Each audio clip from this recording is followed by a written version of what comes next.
Hey guys, today I'm going to show you how to share Spotify playlist. First of all you have to do is open Spotify application on your phone and then click on your library section on the bottom right corner. Here you will see the list of all of the playlists that you have created in the past. Select the playlist that you want to share. In my case, I will share my playlist called Download. Click on it.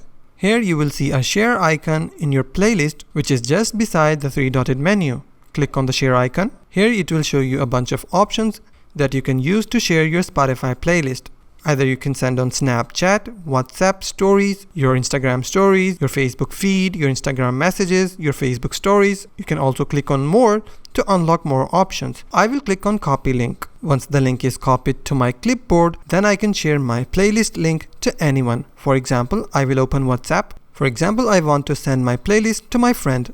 I will open my friend's chat and here I will paste the link of the playlist to my friend and click on send. And that's how to share Spotify playlist. If you find this video helpful, please hit the like button and subscribe.